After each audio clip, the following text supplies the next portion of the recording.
Selamat menyaksikan. Rasulullah SAW adalah guru kita. Sepakati dulu poin ini. Tidak ada guru bagi umat Islam siapapun yang syahadat kecuali Nabi Muhammad SAW. Ini disepakati dulu. Semua dai dan ulama adalah pewaris beliau. Artinya harus mewariskan ilmu yang beliau ajarkan. Apa yang diajarkan itu yang disampaikan ke umat. Yang tidak diajarkan mereka larang agar dikerjakan. Kan begitu mestinya. Ini kaidahnya dulu. Masalah kasus ada orang imam pimpin doa setelah sholat. Jangan dibahas doanya. Doa adalah ibadah. Tapi begini, sebelum anda kerjakan satu ibadah, tanya. Saya mau ziarah kubur. Jangan ziarah kubur sebelum anda tanya. Bagaimana Rasulullah SAW ziarah kubur. Agar jangan anda buat-buat ziarah kubur itu. Adanya orang taruh kembang di kuburan, siram air, buat batu nisan, pasang lampu, baca zikir-zikir di sana. Karena dia mau ziarah kubur semaunya sendiri. Tidak bisa. Anda muslim, punya kiai, punya Rasulullah SAW. Suri tauladan kita, uswatun hasanah. Tanya Rasulullah ziarah kubur bagaimana. Rasulullah SAW dalam hadis Bukhari menziarahi kubur Baqi. Datang, memberikan salam, mendoakan mereka, pulang. Nggak ada lagi yang lain. Nggak pernah Nabi SAW bawa kembang, siram kuburan karena sudah kering. Padahal Madinah panas 50 derajat, pecah-pecah tanahnya. Ada istilah di Indonesia kalau tanahnya pecah, kesian lagi diazab di bawah, kasih air, kasih kembang biar wangi, biar ditaruh kembang yang paling mahal. Kalau dia ahli maksiat tetap disiksa di bawah, gitu kan? Jadi nggak bisa itu patokannya. Mau sholat, jangan pernah sholat dulu. Tanya Rasulullah sholat bagaimana, belajar 5 menit bisa. Oh rukunya begini, sujudnya begini, sama. Baru Allah terima. Tujuan Nabi SAW diutus untuk apa? Untuk dicontohi, diciplak hidupnya. Cara makannya, cara tidurnya, berpakaian, bahkan cara jalannya saja. Para sahabat contohnya, Nabi jalan begini. Bukankah ada hadis yang mengatakan sahabat berkata Rasulullah SAW kalau jalan seperti orang turun dari bukit. Mereka sampai membahasakan itu. Rasulullah pernah keluar kepada kami menyisir rambutnya dengan rapi ke arah sebelah kanan belakang. Ditunjukkan, gitu kan? Rasulullah SAW menyukai ini. Rasulullah SAW memakan dengan cara begini. Diajarkan kepada kita semua agar kita contohin. Yang jadi masalah bagi kita ini, kita selalu mau buat apa-apa yang tidak diperintahkan oleh Nabi SAW. Selalu alasannya baik. Sekarang kasus berdoa setelah sholat. Doa adalah ibadah, nggak ada masalah doa. Tapi kalau kita mau ikat antara sebuah ibadah dengan ibadah yang lain, tanya dulu. Rasulullah pernah ikat nggak? Pernah pertemukan nggak? Ziarah kubur dengan baca Quran. Ziarah kubur ibadah, baca Quran ibadah. Pernah nggak Nabi baca Quran di kuburan? Itu tanya. Nggak ada riwayat Nabi SAW pernah baca Al-Fatihah untuk orang mati atau baca di ayat Al-Quran. Datangkan dalilnya coba. Nggak ada satu hadis pun menjelaskan masalah itu. Lalu kenapa anda buat?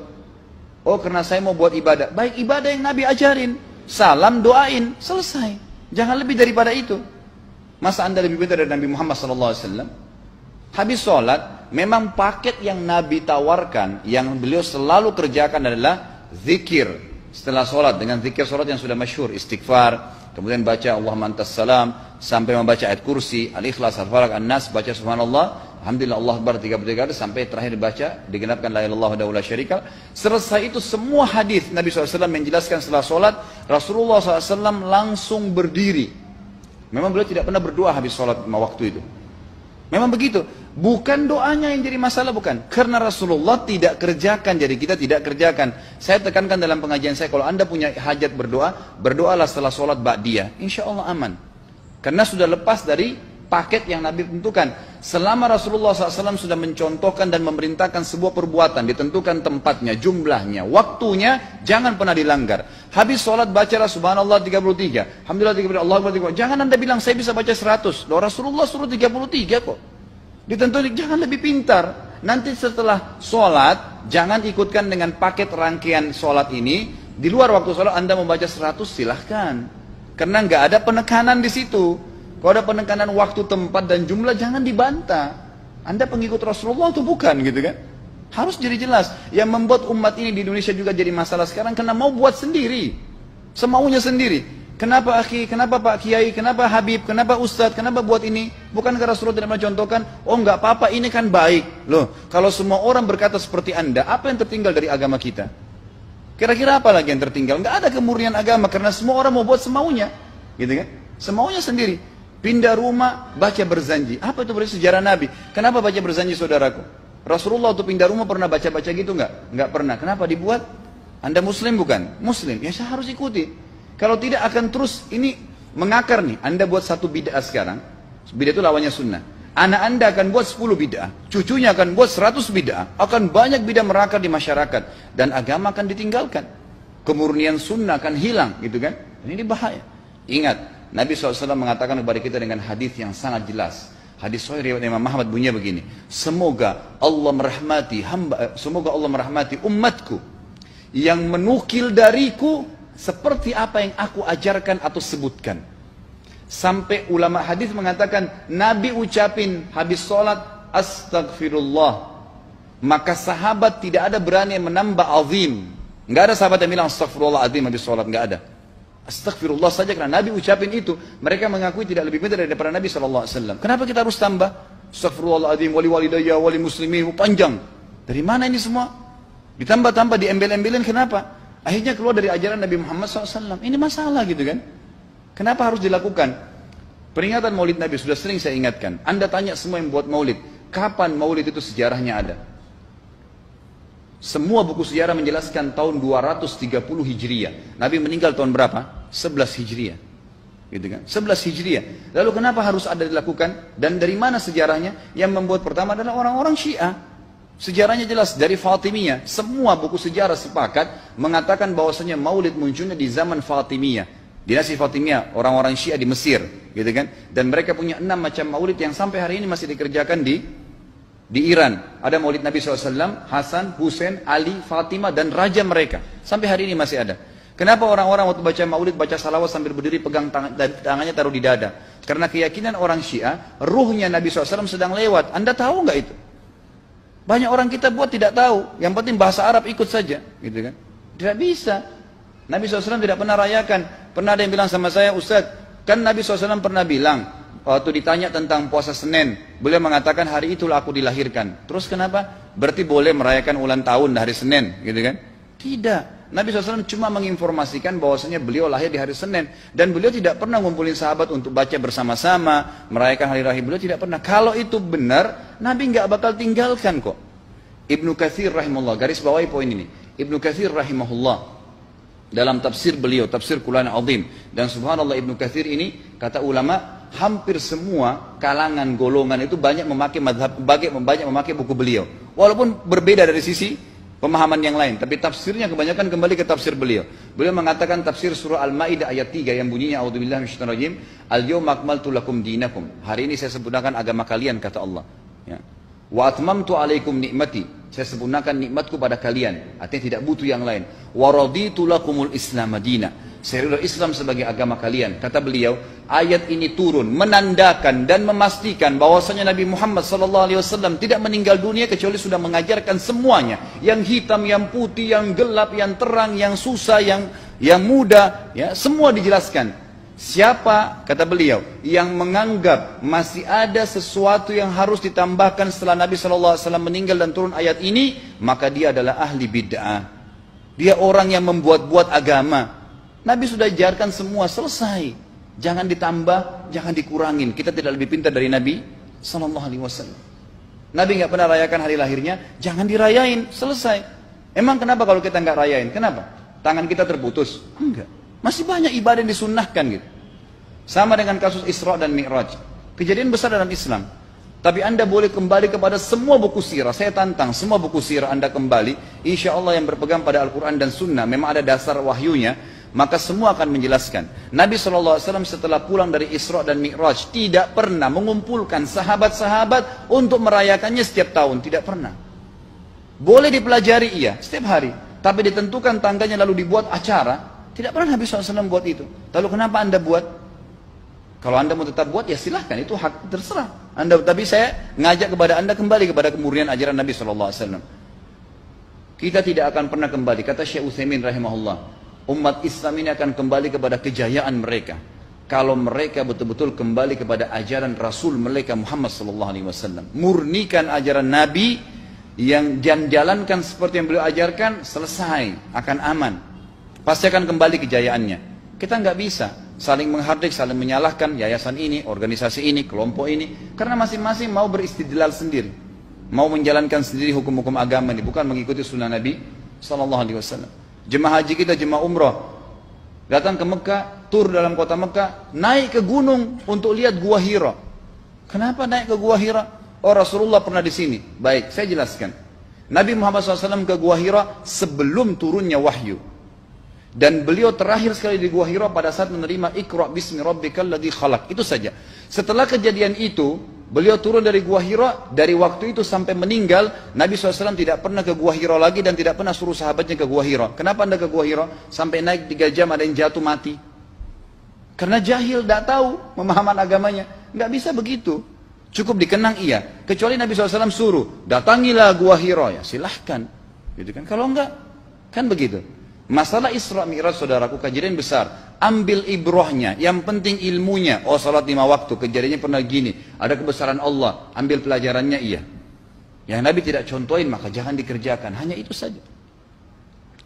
Zikir bersama, di sini ditanyakan juga zikir bersama. Nabi SAW disebutkan dalam hadis Bukhari, kalau berzikir habis sholat, beliau membaca zikir tertentu, sahabat baca zikir tertentu, sahabat baca zikir tertentu. Jadi Nabi SAW tidak pernah paksain. Enggak pernah Nabi misalnya baca ayat kursi, harus semua sahabatnya ikut ayat kursi, enggak. Nabi SAW baca ayat kursi, si fulan baca al-ikhlas, si fulan baca subhanallah, masing-masing. Dan ingat, Allah SWT mengatakan apa? Tentang masalah zikir dan doa ini. Ya. Dikatakan, ya, kita harus berdoa kepada Allah, ya, wadunal jahri minal qawli bil gudui wal asal wala takum minal ghafilin. Berdoalah kalian, berzikirlah kalian dengan doa kalian, dunal jahri minal qawl, tidak dengan teriak-teriak. Allah berfirman dunal jahr, tidak teriak-teriak, ya. Dan janganlah kalian menjadi orang-orang yang lalai. Makanya pernah ada sahabat, waktu Nabi SAW berkata begini, dalam hadis Bukhari juga, waktu pulang dari salah satu perjalanan, kalau kalian sedang menukik, kuda, unta lagi menukik, bertakbirlah, bilang Allahu Akbar. Kalau kalian sedang turun, menuruni sebuah lembah, bertasbihlah, bilang Subhanallah. Ada satu sahabat Badui, orang dari padang pasir, semangat dia jalankan sunnah Nabi. Waktu kudanya lagi naik, Allahu Akbar, dengan suara keras dia teriak. Jalankan sunnah kan? Tapi teriak ya. Apa yang terjadi? Nabi SAW panggil, ditepuk pundaknya, Nabi mengatakan, pelankan suaramu. Zat yang sedang kau panggil tidak tuli. Allahu Akbar. Cukup. Ada apa? Kecuali di medan perang lain nakutin musuh, gitu kan? Untuk apa takutin kuda sendiri? Nggak perlu, gitu kan? Jadi mengikuti sunnah Nabi dengan ilmu yang benar itu akan membawakan ketenangan hidup. Yang buat kacau kita ini jadi kacau karena mau membumbu-bumbui macam-macam ditambah-tambah.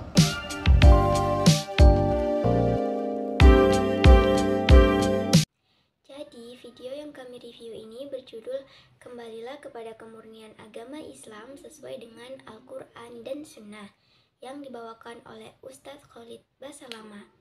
Pada video ini menjelaskan berbagai sunnah atau ajaran baginda Nabi besar Muhammad SAW, seperti apa yang beliau ajarkan, apa yang beliau lakukan, dan apa yang tidak beliau lakukan. Nah, beberapa poin penting yang dibahas dalam video ini yaitu yang pertama, bagaimana cara Rasulullah SAW melakukan ziarah kubur. Yang kedua, apa yang Rasulullah SAW lakukan setelah selesai sholat. Yang ketiga, tentang peringatan Maulid Nabi. Yang keempat, tentang boleh atau tidaknya memperingati hari lahir. Yang kelima, tentang peringatan Isra dan Mi'raj. Dan yang terakhir, bagaimana cara melakukan zikir yang baik dan benar. Oke, selanjutnya kita akan bahas satu persatu mengenai poin penting yang dibahas dalam video ini. Tadi poin yang pertama yaitu bagaimana cara Rasulullah SAW melakukan ziarah kubur. Pada poin pertama ini dijelaskan tata cara Rasulullah melakukan ziarah ke makam para sahabatnya. Yang pertama yang beliau lakukan yaitu beliau datang, lalu mengucapkan salam, kemudian membaca doa, dan yang terakhir pulang. Jadi pada poin yang pertama ini Ustadz Khalid Basalamah menjelaskan dan menegaskan dalam ceramahnya bahwasanya tidak ada dalil yang menyatakan bahwa Rasulullah SAW pernah membaca Al-Quran ketika melakukan ziarah kubur. Nah, jadi pada poin yang pertama ini dapat disimpulkan bahwasanya Ketika Rasulullah melakukan ziarah kubur, hanya melakukan 4 hal yang utama tadi, yaitu beliau datang, mengucapkan salam, membaca doa, lalu kemudian pulang. Rasulullah tidak pernah membaca Al-Quran saat melakukan ziarah kubur. Poin yang kedua yaitu hal-hal yang dilakukan oleh Nabi setelah salat 5 waktu. Pada poin ini menjelaskan paket pengeluaran Nabi atau hal-hal yang menjadi kebiasaan Nabi yang sekarang menjadi ajaran Nabi dan Rasul kepada umatnya. Itu diantaranya, setelah melaksanakan sholat, Nabi melakukan yang pertama zikir, yang kedua istighfar dan mengucap Allahumma antas salam, yang ketiga baca ayat kursi, Al-Ikhlas, Al-Falaq, dan An-Nas, yang keempat baca subhanallah, yang kelima baca Allahu Akbar 33 kali, dan terakhir membaca la ilaha illallah wahdahu la syarikalah. Pada video tausiah tersebut juga menjelaskan bahwasannya setelah selesai sholat, Nabi tidak pernah berdoa dan langsung saja berdiri. Ada amanat yang mengatakan, jika punya hajat berdoa, maka berdoalah setelah sholat ba'diyah. Poin yang ketiga yaitu peringatan Maulid Nabi. Pada bagian ini menjelaskan bahwasannya tidak ada sejarah yang menyatakan Maulid itu ada. Semua buku menjelaskan tahun 230 Hijriah, sedangkan Nabi wafat tahun 11 Hijriah. Orang yang pertama melakukan peringatan Maulid Nabi adalah orang-orang Syiah. Maulid muncul di zaman Fatimiyah atau orang-orang Syiah. Poin yang keempat yaitu boleh atau tidak merayakan hari lahir. Nabi tidak pernah merayakan hari lahirnya. Sebagai suri tauladan Nabi tidak pernah merayakan untuk perayaan hari lahir. Poin yang kelima, Isra Mi'raj. Nabi setelah pulang dari Isra Mi'raj tidak pernah mengumpulkan sahabat-sahabatnya untuk merayakan setiap hari lahirnya. Sekali lagi, tidak pernah. Poin keenam yaitu cara membaca zikir yang baik dan benar. Berzikirlah kalian tidak dengan teriak-teriak. Allah Subhanahu wa Ta'ala menyatakan, berdoalah kalian, berzikirlah kalian tidak dengan teriak-teriak, dan janganlah kalian menjadi orang-orang yang lalai. Ucapkan pelan saja, Allahu Akbar. Dan jangan teriak karena apa zat yang kalian sedang kamu panggil itu tidak lalai. Menyaksikan, semoga video review ceramah kami bermanfaat ya.